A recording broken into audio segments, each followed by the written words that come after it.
Extrait du livre de la forêt des abeilles à la cour du Dieu créateur, maître du ciel et de la terre de l'homme, par Maël Kombila Kombila. Pour ma part, il n'y a pas plus belle histoire que celle de la création de l'univers, et pas plus grande aventure que celle de la civilisation humaine.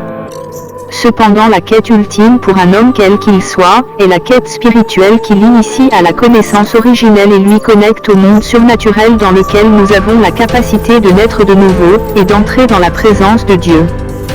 Quoi qu'il en soit, une certitude demeure, il n'y a pas d'exercice plus difficile que celui qui consiste à parler de Dieu et de s'adresser à Dieu pour des raisons aussi multiples que variées. C'est pourquoi ceux qui le font avec non seulement aisance et bon sens, grâce, qui ont en eux un don particulier sont souvent considérés par le commun des mortels comme des êtres exceptionnels. Leur ministère influence, leur prise de position font légion, leur absence est remarquée, leur onction est convoitée, et leur aura légendaire. Les mythes et les légendes ont toujours été considérés comme des phares pour nos croyances. Ils nous permettent d'avoir vue à la fois sur le passé et sur le futur. Très peu d'hommes peuvent prétendre avoir eu conscience d'être des légendes vivantes. De Socrate à Platon, d'Adam à Jésus-Christ de Nazareth, du moine Luther à Martin Luther King, de Thomas Sankara à Nelson Mandela, de vous à moi, et de moi à vous. Des questions fondamentales demeurent pour tout homme ou toute femme qui croit marcher avec Dieu. Qui est Dieu ? Quand est-il né ? Où se trouve-t-il ? À quoi ressemble-t-il ? Peut-on le rencontrer ? Comment nous rapprocher de Dieu ? Pourquoi doit-on apprendre à mieux connaître Dieu ? Qui sommes-nous aux yeux de Dieu ? Quels sont les principes créateurs et de reproduction de la vie ? Comment marcher avec Dieu ? Pourquoi prier Dieu ? Comment prier Dieu ? Pourquoi adorer Dieu ? Pourquoi louer Dieu ? Doit-on avoir peur de Dieu ? Dieu nous aime-t-il réellement ? Pourquoi rechercher la communion avec Dieu ? Qui peut tisser une véritable alliance avec Dieu ? Comment jouir de sa grâce indéfiniment ? Quelle est la plus belle chose qui puisse arriver à un croyant ? Quel est le plus beau cadeau que Dieu nous a offert ? Que faut-il faire pour plaire à Dieu ? Tant de questions pour une seule vie, mais peu de questions pour un seul livre, vous en conviendrez. Pourtant telles sont les questions qui nous serviront de base réflexive dans cet ouvrage. Dans le développement de cet ouvrage, nous tenterons d'y apporter quelques réponses. Nous espérons que ces dernières emmèneront encore plus de lumière sans radiation néfaste pour votre vie, et faciliteront votre marche avec le logiciel de l'homme, le Dieu créateur, maître de toutes choses, maître du ciel et de la terre aujourd'hui et pour des siècles et des siècles. Qui est Dieu ? Voilà donc une question à la fois commune et qui semble être assez pertinente. Autant que nous nous sommes déjà posé cette question au moins une fois dans notre vie. Bien qu'il ne soit pas toujours chose aisée d'y penser, encore moins facile d'y répondre en toute objectivité étant donné la dimension sacrée du sujet, il n'échappera pas à l'œil du sphinx qu'il existe dans l'histoire du monde tout de même une minorité, pas moins significative d'hommes et de femmes qui ont eu au moins le mérite, à défaut ressenti le besoin, et manifesté la volonté de véritablement se pencher sur la question. Il y en a qui ont pu y répondre de manière plus ou moins nette, de façon plus ou moins satisfaisante, au point de se constituer d'abord une audience, ensuite des fidèles, et enfin des disciples convertis, mis au service d'une vision d'exception ou exceptionnelle, qui marquera la société durablement, soit d'une bonne, soit d'une mauvaise manière. Du point de vue des principales religions monothéistes, notamment le judaïsme, le christianisme et l'islam, l'entité que l'on appelle par différents noms saints, dont celui de Dieu, a vraisemblablement une nature universelle, un caractère sacré et des qualités surhumaines. Il est un être à la fois éclairé qui a la capacité de s'incarner en plusieurs entités, d'être à plusieurs endroits à la fois, dans des cadres ou des contextes tout aussi différents que surprenants. D'un autre côté, pour les philosophes et les scientifiques, la conception d'un Dieu universel depuis l'Antiquité à nos jours a souvent été sujet à de nombreux débats, de même qu'elle a eu à entretenir de controverses variées, voire susciter des incompréhensions notoires, lorsqu'elles n'ont pas par incidence fini en soulevant autant de contradictions justifiées ou non. À ce sujet, ni les philosophes, ni les scientifiques ne semblent jusqu'à aujourd'hui véritablement s'accorder sur ce qu'est réellement Dieu.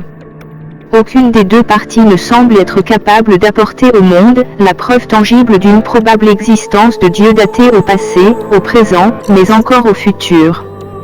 Mais encore peu de savants certifiés, de l'ordre religieux, philosophique ou scientifique ne semblent être disposés post-siècle de lumière à exposer, transmettre au commun des mortels des enseignements d'un ordre supérieur à même de raffermir la foi du peuple d'en bas et de favoriser l'éclosion de la société tout entière. L'une des preuves que certaines autorités aussi bien ecclésiastiques, scientifiques, administratives, voire étatiques ne sont pas spécialement favorables à enseigner la masse de manière à ce qu'elle puisse devenir véritablement autonome et indépendante, semble être l'accroissement de l'influence sectaire, l'émergence et le développement de groupuscules antipatriotiques, de courants anti-républicains, de sociétés secrètes d'ordre diabolique, satanique et démoniaque. Par ailleurs, sous d'autres cieux, plus précisément dans au sein communauté des divas, qui est la contraction de Dieu de l'image vue d'Afrique, certaines grandes voix prétendent que l'on peut démontrer l'existence d'une chose en apportant la preuve de vie de son contraire, d'une chose liée à elle ou à son inverse. Si cela s'avère vrai, l'on peut penser qu'en démontrant l'existence du mal dans nos vies, on peut déduire par incidence l'existence du bien. À ce titre, si l'on part du principe que l'opposant par excellence du Dieu créateur est celui qui se rebella contre lui, fut jeté sur la terre, et entraîna dans ses valises des projets de malheur, une liste de courses de conflits, à faire dans le supermarché qu'est la terre, qui tente toujours de créer les conditions pour qu'émerge une situation de chaos mondial à tout prix ou par tous les moyens, et jura d'œuvrer jusqu'au dernier jour à l'autodestruction ou à la destruction de l'humanité. Pour ne pas le citer, Lucifer ou l'ange de lumière déchu, encore appelé le diable, Satan ou démon. D'où la question de savoir qui est réellement cet ange de lumière déchu par Dieu. Et peut-on se le représenter d'un point de vue tout à fait objectif? Nous allons tenter de répondre à ces questions fondamentales en observant le schéma des frères de l'Évangile, publié dans le manuel La Pierre du Petit David en 2019 à l'édition Manoir du Gabon. Les métaux-réformistes ont une approche objective du patron des anges de lumière déchu, notamment de Lucifer. En effet, ils affirment que celui qui s'est rébellé contre Dieu au ciel, qui a pris la forme d'un serpent au temps du Jardin d'Éden, est aujourd'hui la plupart du temps incarné par les entités sataniques, diaboliques et démoniaques, c'est-à-dire soit par Satan, soit par le diable, soit par un démon. Pour les métaux-réformistes, le diable, le démon et Satan sont trois entités distinctes. Cette distinction est démontrée par la méthode de révélation formelle dans le manuel La Pierre du Petit David. L'idée des métaux-réformistes est assez originale dans le sens qu'elle permet de présenter distinctement ces trois entités par la métaux-réforme qui est la méthode de révélation formelle. Le mérite de cette méthode est qu'elle permet non seulement de conceptualiser les entités sataniques, diaboliques et démoniaques, mais également de nous faire une représentation mentale formelle de ces différentes entités qui deviennent du coup moins abstraites et plus visibles aux yeux du croyant. La métaux-réforme ne fera peut-être pas à vos yeux l'unanimité, mais elle demeure tout de même une expérience mentale intéressante, qui peut permettre de renforcer la foi du croyant sur terre. Pour les partisans de la métaux-réforme, le démon, Satan ou le diable sont bien plus que des sujets abstraits. Ils sont par-dessus tout des entités, que l'on peut saisir mais seulement et seulement si, nous avons le discernement, et l'intelligence de l'Esprit Saint, c'est-à-dire l'Esprit de Dieu qui sait tout. Pour les métaux-réformistes, les trois entités citées précédemment sont en réalité des êtres ayant également des fonctions spécifiques ou spécialisées dans le monde. En effet, pour les métaux-réformistes que nous sommes, la métaux-réforme permet de démontrer que les démons ont pour principale fonction l'altération de la conscience, Satan le développement de l'instinct primitif, et le diable l'emprise par les addictions. Cette démonstration métaux-réformiste, qui pourrait laisser certains perplexes et d'autres indifférents, a par ailleurs le mérite de proposer un modèle cohérent des principautés maléfiques à la solde de l'ange de lumière déchu, ou l'anti-humain, mais encore le père de l'antéchrist qui serait selon de nombreux avis adoré et vénéré par les sectes antireligieuses, et les satanistes. Aussi, nous disons qu'il n'est pas totalement absurde de penser ou de dire que les addictions naturelles, les altérations sensorielles avérées, et l'instinct primaire, font partie des phénomènes les plus nuisibles ou nocifs pour l'homme. Ils sont des points d'accès ou des portes d'entrée pour les dévoreurs de la République et de la nation, qui lorsqu'ils s'introduisent chez vous, dans votre maison, dans votre pays ne viennent que pour violer vos femmes, enlever vos enfants, et égorger vos hommes, piller vos ressources jusqu'à vous ramener au Moyen Âge pendant que eux ils prospèrent à votre dépens. Au service du royaume du mal depuis des générations, le diable, Satan ou les démons sont à la fois des esprits mais également des objets, voire des instruments qui peuvent contribuer à la destruction, à l'autodestruction du peuple de Dieu, mais encore à la chute des hommes et des femmes mis au service du royaume de Dieu. L'addiction naturelle, l'altération de la personnalité et le développement de l'instinct primitif peuvent de toute évidence empêcher, sinon freiner l'évolution positive de certaines personnes, qu'ils soient blancs ou noirs, jaunes ou rouges, pour peu qu'ils soient exposés à des phénomènes physiques, psychologiques, ou spirituels universels qui ne sont pas conformes au plan originel de Dieu pour l'homme. Ces phénomènes, lorsqu'ils se manifestent de manière chronique dans une société, dans un environnement précis, peuvent au-delà d'aller à l'encontre du droit, enfreindre la morale, occulter le bon sens commun, et dans de nombreux cas être en totale opposition avec les règles de logique les plus élémentaires, contribuant ainsi au déséquilibre social, à la maladéquation structurelle ou organique. Ainsi, on a vu des personnes emmenées à commettre l'irréparable sous l'emprise des séquelles de l'alcool. De même, combien se sont retrouvés incarcérés au sans-famille parce qu'ils ont pris pour cible, durant une partie de chasse, un homme lorsqu'il pensait tirer sur un animal.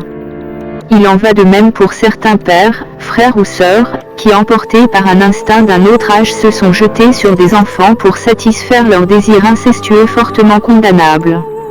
En conclusion, si le mal existe, c'est que le bien existe, autrement dit, reconnaître l'existence de Lucifer, de l'Antéchrist et de ses légions, c'est reconnaître l'existence de Dieu, de Jésus-Christ et de l'homme. Mais, quand Dieu est-il né ? Parler de naissance d'un être vivant revient souvent à parler d'une période, d'une saison, d'un temps, voire d'une ère. Aujourd'hui encore, il est certain pour la plupart des gens qu'il est plus aisé de tenter de situer la naissance de Jésus-Christ, fils du Dieu vivant, que de déterminer même vaguement celle d'Adam, la créature du Dieu créateur. Mais peut-on réellement circonscrire la naissance de Dieu ? Quand a commencé l'histoire de cet être qui a vraisemblablement créé l'univers, et à qui la grande civilisation humaine doit tout, même son contraire ? Mais encore, le concept de « naissance » a-t-il le même sens chez le Créateur, ses créatures et ses enfants ? Peut-on véritablement tracer une ligne verte qui permettrait à toutes les sensibilités, à l'ensemble du « capital intelligent » ou des matières grises de nos sociétés de s'accorder sur le sujet ? Au-delà de tout, quel est l'intérêt pour nous de savoir si Dieu est né au moins une fois ? En se posant cette question et en y répondant adroitement, ne risque-t-on pas de franchir une ligne rouge, d'entrer dans une zone interdite où l'humanité dans son état et sa configuration actuelle n'a pas sa place ? N'est-il pas préférable de refermer cette porte entr'ouverte, de la verrouiller, de la mettre sous scellé, d'enfuir l'ensemble dans une amas de terre, de sable, de gravats et de calcaire, afin d'en condamner définitivement l'entrée pour que nul étranger ne puisse jamais soit en soupçonner l'existence, soit en déterminer l'emplacement exact ? N'est-ce pas mieux de décourager tous ceux et celles qui tenteraient malgré tout de s'en approcher, de déjouer tous les systèmes de protection et de défense, qui violeraient délibérément l'espace interdit dans le but de tenter d'accéder au sein des saints, de s'accaparer de la connaissance universelle suprême pour en faire un usage détourné, à la limite malveillant. Quoi qu'il en soit, il est important de relativiser. Peu importe l'hypothèse que l'on veuille formuler sur la probable naissance du Créateur suprême, on ne fera jamais l'unanimité au temps voulu. Quelles que soient les théories que nous serons tentés d'élaborer, elles pourront toujours être remises en cause ou dans un souci d'éclaircissement complété par des esprits de bonne foi, voire des âmes bien nées. Alors pourquoi s'interdire d'y penser ? Pour quelles raisons universelles doit-on se fixer des limites dans notre processus d'accès au savoir ? Pour ma part et pour plusieurs de mes semblables d'ailleurs, il est mieux de tenter de savoir que de ne rien tenter du tout. De même vaut mieux être un petit chez les grands, qu'un grand chez les petits. Dès lors que notre entreprise n'enfreint pas la règle de droit, ne porte pas atteinte aux libertés individuelles, n'a pas vocation à dépraver volontairement la morale, mais au-delà participe au renforcement du capital intelligent ou de la matière grise, constituée, voire en cours, dans la mesure du possible, tout est possible. Aussi vrai que l'éducation et l'enseignement nous permettent aujourd'hui d'avoir accès à l'instruction, les connaissances d'ordre supérieur doivent nous permettre d'avoir une véritable maîtrise des savoirs universels mis au service de la communauté, mis au service du bien de la majorité. Il s'agit en priorité pour l'initié au savoir de confronter ce qu'il devrait savoir à ce qu'il croit savoir. De partir d'une étape primitive à une transformation plus évoluée. Sortir de la méconnaissance ou des croyances non vérifiables qui nous limitent pour entrer dans un univers de connaissances infinies reposant sur des vérités universelles, dont on peut faire la démonstration formelle au moment opportun, et en présence des personnes habilitées à prendre part à cette dernière. Cette situation peut être également comme le fait de passer des ténèbres à la lumière, du statut de disciple au pied d'un maître aimant, à celui d'un maître bienveillant ayant sous sa responsabilité des disciples à encadrer. En un mot, c'est le passage d'un monde à un autre, d'une situation à une autre, d'un état à un autre. Tel un enfant qui serait passé de son placenta au ventre de sa mère, et du ventre de sa mère au bras d'une accoucheuse qui est à l'image de notre société. Si nous pouvons définir avec certitude les origines biologiques de l'enfant, c'est parce que nous sommes tous les jours des témoins plus ou moins directs de ce miracle de la vie. Pas besoin d'une connaissance scientifique, ou d'une initiation particulière pour comprendre qu'un enfant est le résultat d'une rencontre, et le produit d'un accouplement. Mais en va-t-il de même pour une créature? D'entrée de jeu, si l'on s'en tient à la Sainte Bible, nous dirons que non. En effet, si l'on s'en tient aux écrits bibliques, ni le premier homme qui fut le chef d'État, de la première nation au premier ordre mondial, Adam, ni la première femme, Ève, qui fut en réalité la première dame, ne sont le produit d'une union naturelle, physique ou charnelle, du moins telle que nous le concevons aujourd'hui. Ainsi, si la créature échappe à ce modèle de programmation et de conception, il est difficile de s'imaginer le Créateur en être soumis, étant donné son statut supérieur ou originel par rapport à sa créature. Mais quel est alors, du moins pour commencer, le modèle de construction de la créature? Nous laissons à chacun, et à tous de formuler des observations, ou des hypothèses susceptibles de répondre à cette interrogation. Sera libre d'accepter ou pas les différentes propositions qui veut, même les plus farfelues. Mais plus sérieusement, il va sans dire que le processus de création d'Adam, si l'on s'en tient à la Sainte Bible, est un processus de création organique humain universel et direct. Ce système de mise en œuvre a permis au Créateur de concevoir sa créature à son image et de planifier sa trajectoire selon ses desseins, en fonction de sa vision idéale. Au vu de ce qui précède, nous serions même tentés de dire qu'il existe de manière frappante des similitudes entre le processus de création de la créature et le mode de désignation des chefs de l'État par son peuple. En effet, nous avons d'un côté un faiseur de miracles qui va créer à partir d'une portion d'argile une créature à son image et lui donner l'autorité et le pouvoir de régner, mais surtout la possibilité de choisir, de penser de bonnes ou de mauvaises choses, de dire, déclarer des bonnes ou des mauvaises paroles, de poser des bonnes ou de mauvaises actions. Le Créateur a en clair donné à sa créature le pouvoir de lui obéir ou pas. De l'autre côté, nous observons que l'un des modes électifs des chefs de l'État dans le monde est le mode de désignation directe, c'est-à-dire le suffrage universel direct libre. Dans ce dernier, nous avons un peuple faiseur de rois ou de dirigeants. Le peuple permet à un seul individu de recevoir officiellement le pouvoir exécutif, et de prendre place au plus haut sommet de l'État afin de se mettre au service de la nation, donc de l'intérêt général. En réalité, les esprits les plus avisés au sein du peuple savent pertinemment qu'en confiant le pouvoir de la nation à un seul des leurs, issu de leurs ensembles, un homme ou une femme vraisemblablement à l'image de ses citoyens, ses semblables, théoriquement humains, ils peuvent à la première occasion être sujets aux dérives autoritaires et commettre des abus de pouvoir, surtout si ce dernier ne craint point Dieu, n'est ni créature de Dieu, ni enfant de Dieu. l'autoritarisme et le totalitarisme vraisemblablement ne prennent effet qu'en l'absence de contre-pouvoir institutionnel, ou en cas de dysfonctionnement dans la chaîne de commandement, c'est-à-dire du peuple au plus haut sommet de l'État. Aussi, peut-on parler d'une défaillance dans le processus de création du premier homme, sinon du premier État. À chacun d'en faire sa propre observation. Pour ma part, si on s'en tient aux origines, un signe a toujours attiré mon attention, qui apparemment prédestinait la chute d'Adam.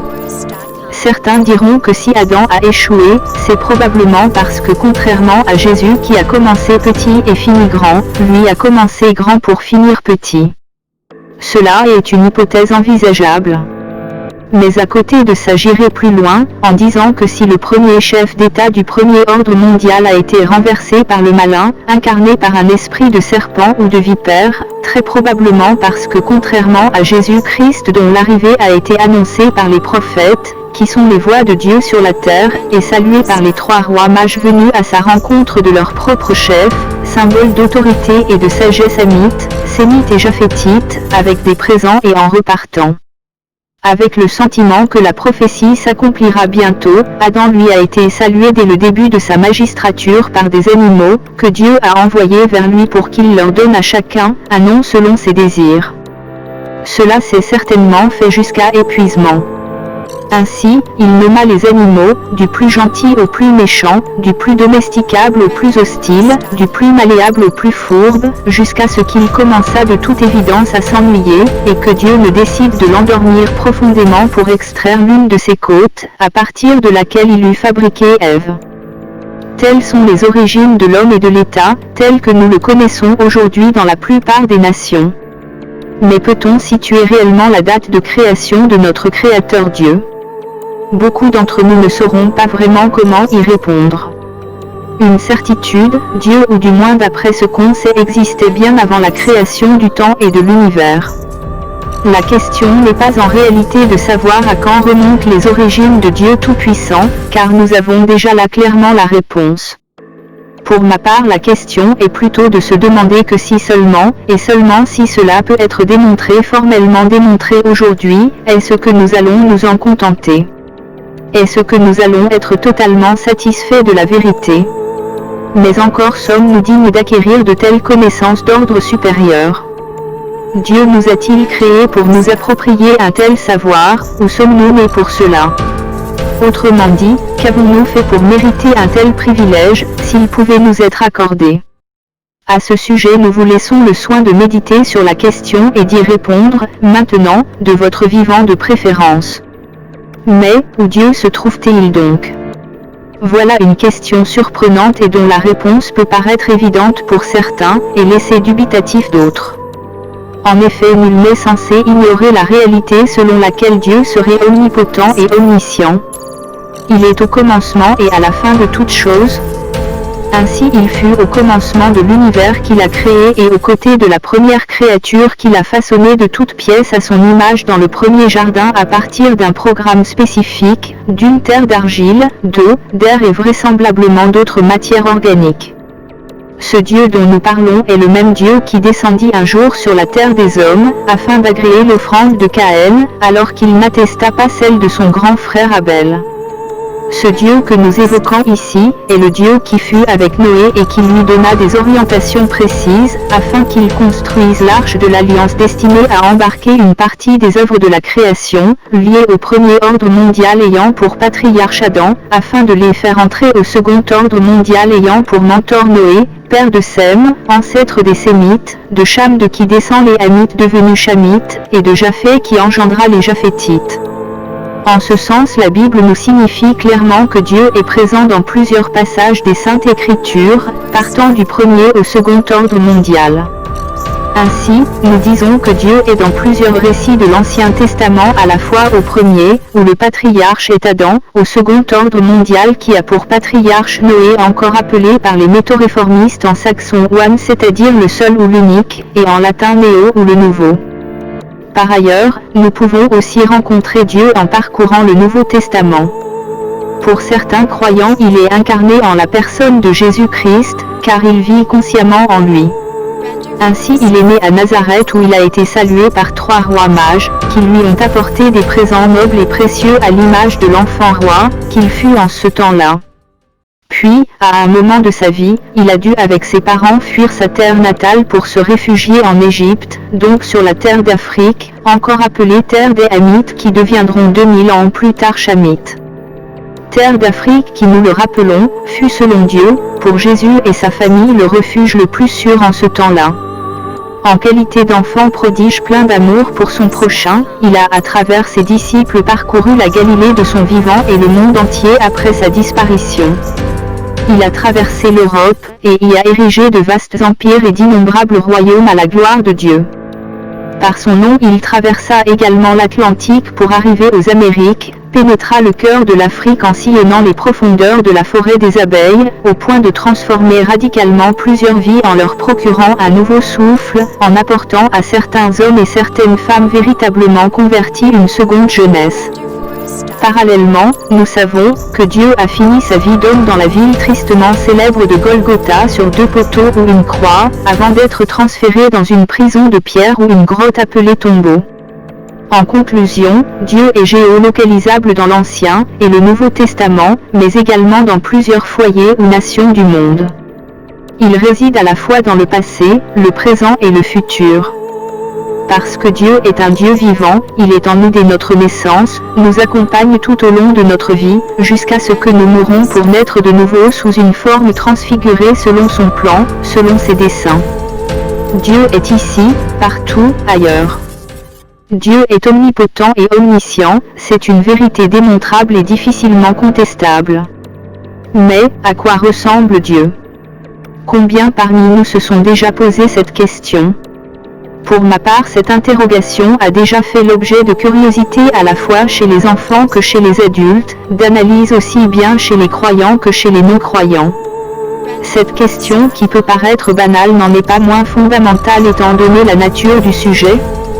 Parler de ressemblance de façon générale renvoie à la représentation physique, sensible ou naturelle, visuelle, auditive, olfactive, tactile, gustative, de quelque chose ou de quelqu'un, mais aussi dans certains cas métaphysique, sentimentale ou essentielle, émotionnelle, intuitive ou réfléchie. Une certitude, parce que l'homme a été créé par Dieu, et est à son image, nous pouvons dire que tous les hommes sont semblables à Dieu. Nous sommes telle l'image naturelle de Dieu réfléchie par la lumière sur le miroir de la vie. Par ailleurs, nous savons qu'il est mal placé de nous chosifier. Ainsi on évitera de se demander à quoi ressemble l'homme car Dieu n'est pas une chose, car une chose contrairement à un homme ne pense pas, ne crée pas, n'a pas d'état de conscience. Aussi, on serait tenté de se poser la question de savoir à qui ressemble Dieu. Et on serait tenté d'y répondre par la question suivante, à qui ressemble l'homme? Certains diront à son créateur, alors que d'autres trouveront plus juste de dire à son concepteur ou géniteur originel. En ce sens, Dieu n'a pas qu'un mais plusieurs visages. Autrement dit, Dieu peut être une personne, une personnalité, ou un personnage selon les situations, en fonction du temps et des circonstances. Cependant la représentation de Dieu a toujours posé problème dans la société à cause des dérives qu'un tel exercice peut entraîner. C'est pourquoi dans de nombreuses sociétés, cet acte a souvent été soit proscrit, soit perçu comme un tabou, soit en cas de fait avéré qualifié de blasphème passible de condamnation par le pouvoir populaire ou les autorités ecclésiastiques. L'art de la représentation vraisemblablement a toujours eu tendance à occulter la réalité, en l'exposant bêtement, plutôt que de prendre la peine de démystifier le monde en l'expliquant concrètement. L'art à cause de sa fonction divertissante peut faire d'un sujet, un objet de contemplation déviant, plutôt qu'un sujet dynamique autonome et indépendant. Quoi qu'il en soit, Dieu ne pourrait être perçu comme un simple objet d'art, dont on est incapable d'expliquer les fondements ou dont on ne peut tirer aucun enseignement fondamental ou vital. De plus, il n'est pas très judicieux de présenter Dieu sous une forme statique, comme un simple modèle visible à l'œil nu, car il est avant tout un Dieu du mouvement, d'intelligence et de discernement. Dieu n'est pas une acquisition financière, encore moins un capital budgétaire.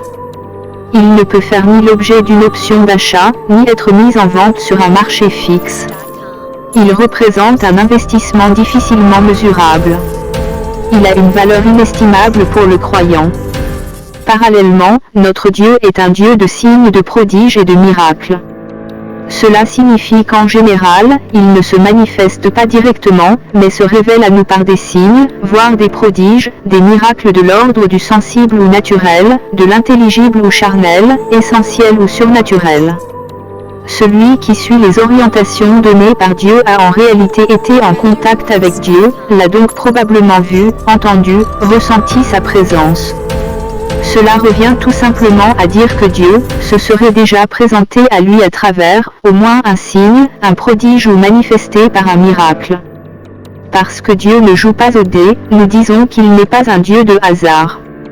Son apparence ne suscite point l'inquiétude ou l'incertitude, car sa présence est avant toute chose une preuve d'assurance. Cependant, il est important que le croyant sache discerner le miracle du mirage, la réalité de l'illusion, la noble croyance de l'idolâtrie. Autrement dit, on peut se sentir à l'abri du danger dans une grotte, mais vivre comme un citoyen marginal dans le 1/3 du monde. L'idée de la représentation de Dieu est fortement liée au besoin de l'homme de se faire une image de ses croyances les plus abstraites, arbitraires ou universelles, en passant par ses visions les plus subjectives. Il s'agit donc pour nous de rendre visible ce qui ne l'est pas, de dévoiler ce qui est caché, d'exposer au grand jour ce que nous avons rêvé la nuit durant notre sommeil, d'expliquer ce que l'on ressent et que l'on croit savoir. Par ailleurs, si donner une apparence à Dieu est une quête qui semble être propre à l'homme, dégager les réponses satisfaisantes à nos interrogations semble être une entreprise surhumaine qui tendra toujours à nous dépasser mais que nous ne nous cesserons jamais très probablement de poursuivre. Mais, peut-on réellement rencontrer Dieu ? Au commencement, Dieu venait régulièrement à la rencontre de l'homme, car il fut très proche de sa créature. Ainsi, la rencontre entre Dieu et l'homme était apparemment conditionnée par la volonté du Créateur à aller vers sa créature Adam et sa compagne Ève. La question de savoir si l'homme pouvait rencontrer Dieu ne se posait pas.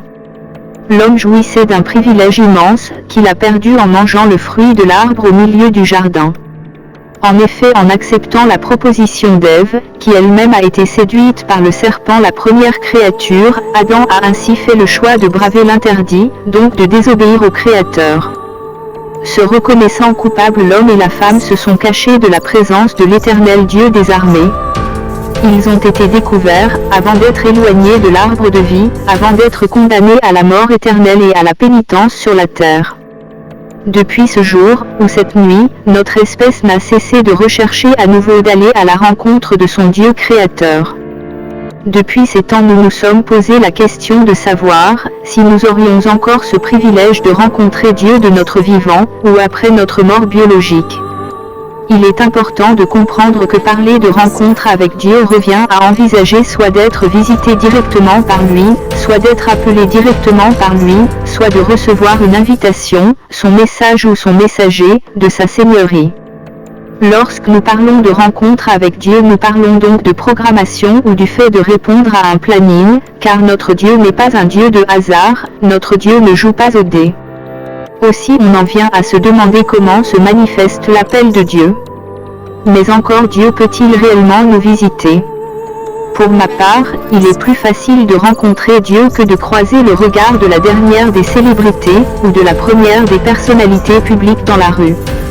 En effet, à la différence de l'homme, Dieu est omnipotent et omniscient. De même, il est le même hier, aujourd'hui et éternellement. Il n'y a donc pas à première vue de raison qu'au commencement, il était à la portée de l'homme et qu'aujourd'hui, ou demain, il ne le soit plus totalement par sa propre volonté. Ainsi, si hier Dieu a appelé Adam, qui se cacha de sa face dans le jardin d'Éden, alors même qu'il vint à sa rencontre, il n'y a pas de raison qu'en ce jour, il n'en soit plus ainsi pour nous sa descendance post-Christ mortem. Quelle que soit notre position ou notre statut, Dieu nous appelle à entrer en contact avec lui de la même manière qu'il appela Adam par son nom dans l'Ancien Testament.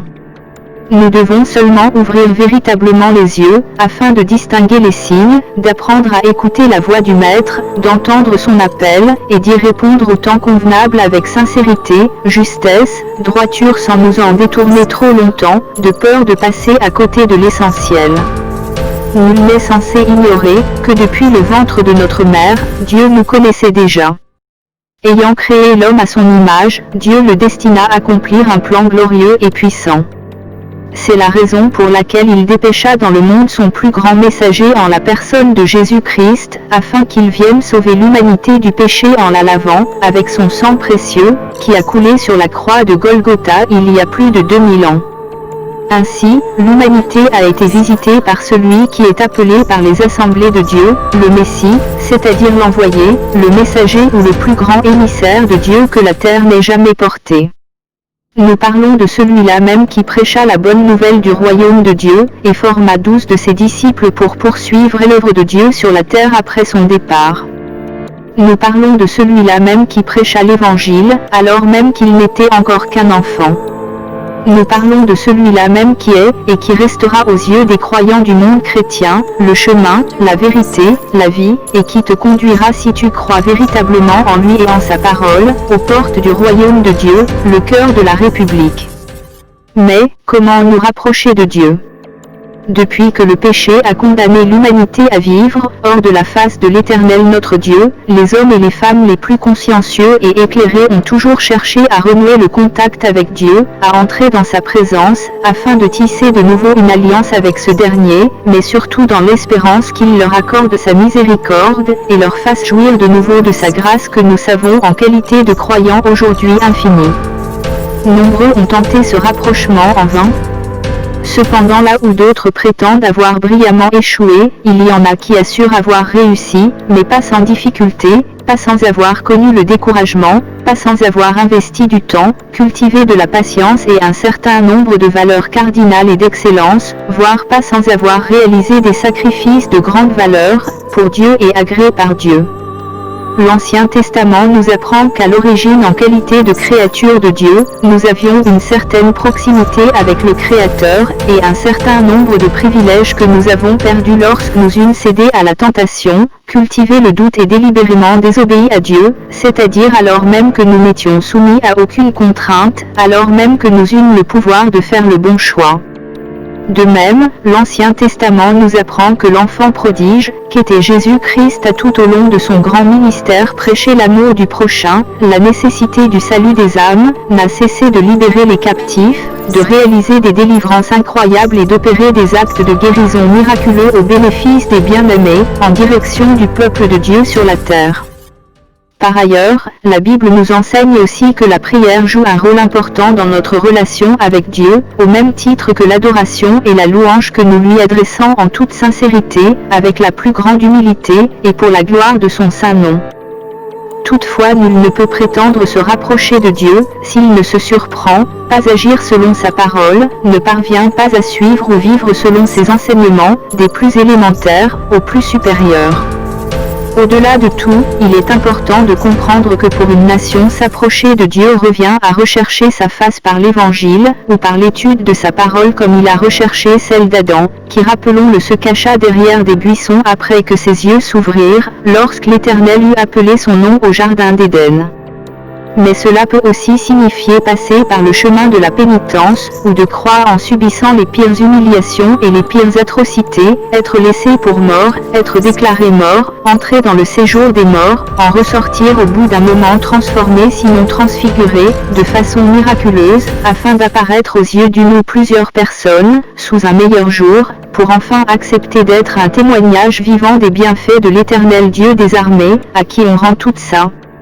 Gloire d'une génération à une autre sans discontinuer. Mais à l'évidence, la Sainte Bible nous apprend dans Genèse que nous pouvons également nous rapprocher de Dieu en cherchant librement à rentrer dans son plan originel qui consistait pour l'homme à être non pas une image, mais plutôt à l'image de Dieu, donc une idée, identique à lui, distinguée par lui, exprimant sa volonté, expérimentant la gloire, du Dieu créateur de l'univers, de tout ce qui existe, qui vit en nous, et en dehors de nous.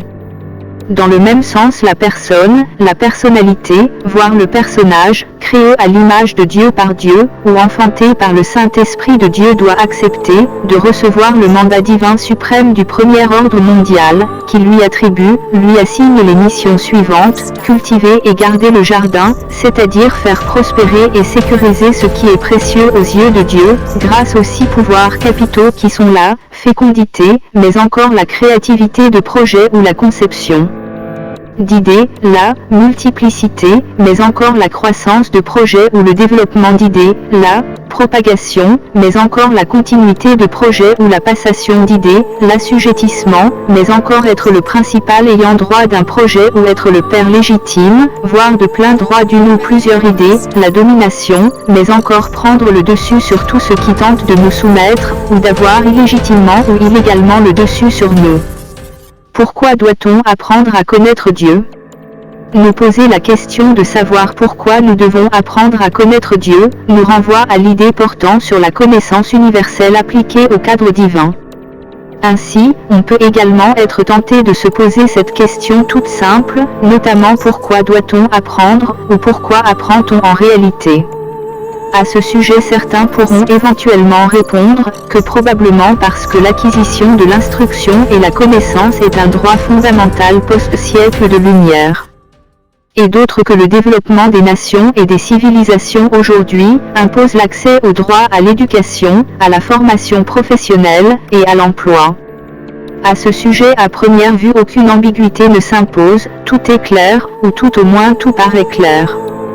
Par ailleurs, essayons d'approfondir le sujet en nous posant la question suivante, pourquoi doit-on apprendre à nos enfants dans le cadre scolaire des matières, dont on estime en tant que parents qu'elles contribuent plus à surcharger inutilement leur temps d'apprentissage, dans certains cas à augmenter le taux d'échec scolaire, à retarder leur spécialisation, mais encore à réduire considérablement leur aptitude, à s'adapter aux offres d'emploi disponibles ou en perspective.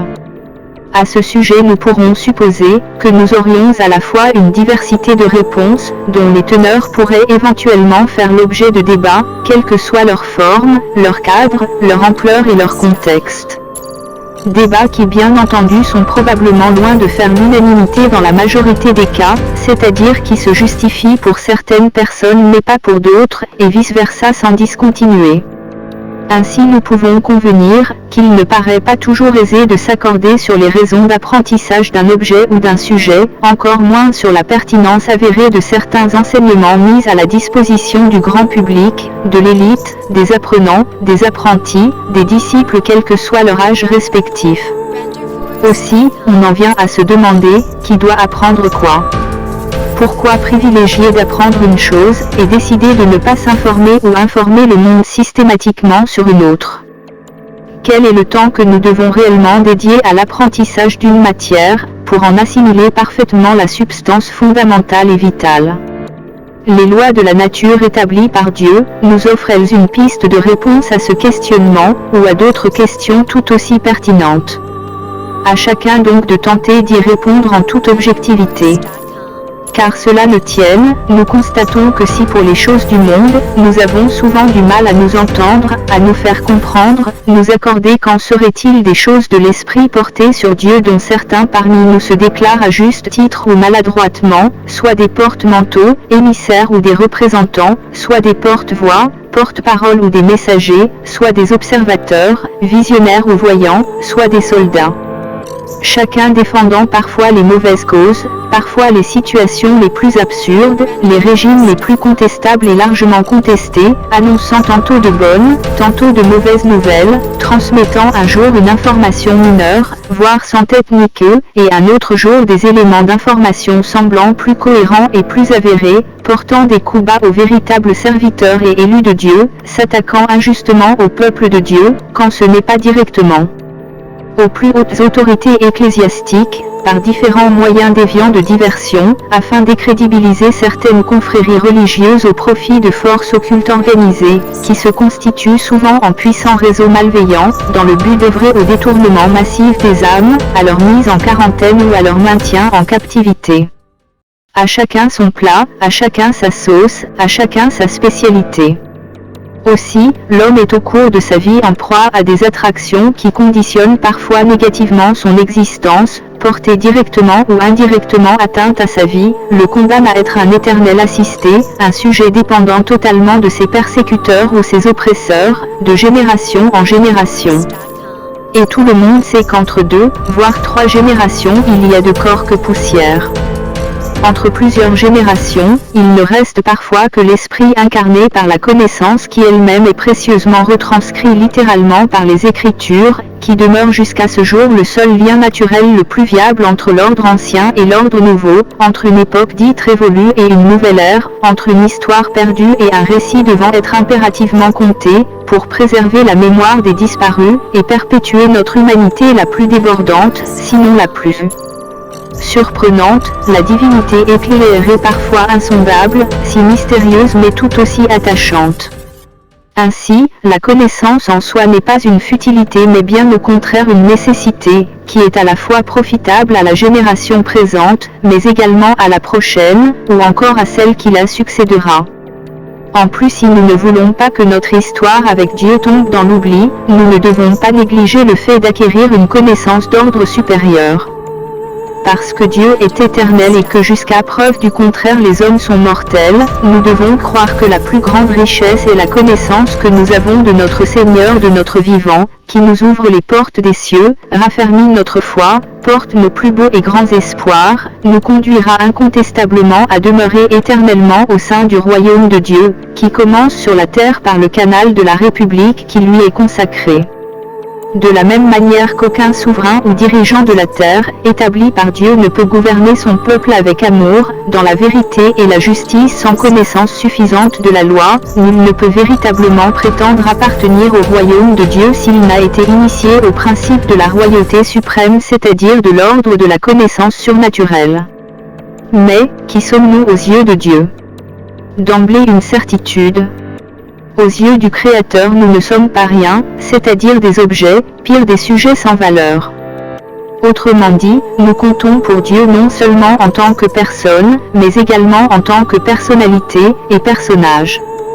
Certains diront volontiers que nous sommes avant tout soit des créatures de Dieu, car nous descendons directement du premier homme et de la première femme. Nous sommes donc liés à eux. Cela veut tout simplement dire que nous avons substantiellement la même nature, la même émotivité, le même esprit. En clair, nous pouvons dans certaines conditions manifester les mêmes maladies, être saisis par les mêmes symptômes, et notre maison quant à elle est hantée par les mêmes fantômes du passé. Cela sous-tend que tout ce que nous vivons en général n'est pas une spécificité de notre époque.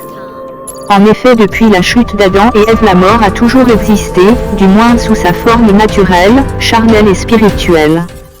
Le travail continue à être pour nous un objet de servitude, à susciter des vocations chez certains et exprimer une forme de déni ou d'indifférence chez d'autres.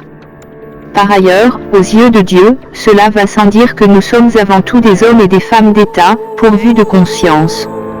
Autrement dit, nous sommes pour certains des hommes ou des femmes d'État, et pour d'autres des hommes ou des femmes d'État de conscience.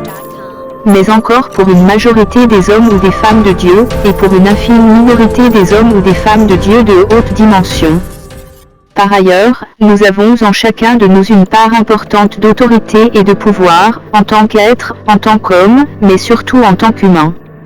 Il est évident que nous n'avons pas seulement reçu de Dieu le droit d'exister et le souffle de vie, nous avons également reçu de Dieu le pouvoir de choisir, entre faire le mal et faire le bien, de faire la volonté de Dieu sans réfléchir ou d'en faire un objet de discussion, qui peut entraîner notre condamnation à la première occasion, avoir de lourdes conséquences sur notre vie, et celle de notre progéniture en l'entraînant éventuellement dans un cycle vicieux long ou interminable. Toutefois, selon la pensée de Dieu, nous ne sommes pas que des créatures, nous sommes en plus aussi des créateurs, car nous sommes avant toute chose à son image. Ainsi, nous sommes dotés d'un fort potentiel, qui ne se limite pas qu'à notre capacité d'observation ou d'écoute, qui appuie nos jugements et met en lumière notre analyse, notre imagination sans bornes, qui nous transporte au-delà des frontières du monde physique, qui nourrit nos rêves et enrichit nos espoirs, dote positivement notre capacité d'agir, qui nous permet de mettre en pratique ce que nous pensons ou ce que nous savons théoriquement, techniquement, qui nous apporte une rentabilité personnelle, familiale, communautaire, nationale, voire internationale sur le plan politique, économique, social, environnemental et religieux. Nous sommes en ce sens, selon la vision de Dieu au commencement, nés pour accomplir son plan et expérimenter sa gloire pour l'éternité, mais seulement si nous en avons conscience réellement. Cependant, il ne doit pas nous échapper qu'aux yeux de Dieu nous sommes également des rescapés de l'Ancien Testament, sauvés des eaux grâce au sacrifice du Fils de Dieu incarné en chair, ayant vécu parmi les hommes sur terre, crucifié sur la croix du Calvaire, mort et ressuscité le troisième jour, et enfin qui est monté au ciel pour siéger à la droite du Père. Nous sommes donc pour Dieu, pour une grande majorité aussi des hommes et des femmes croyants, ayant adopté le christianisme, le judaïsme ou l'islam comme pratique religieuse quotidienne depuis notre conversion. Nous sommes donc personnellement soumis non seulement aux lois de la nature, c'est-à-dire aux lois établies par Dieu, qui gouvernent l'univers qu'il a créé de ses mains, mais en plus aux lois de nos congrégations religieuses auxquelles nous sommes attachés, et qui déterminent notre identité sur terre.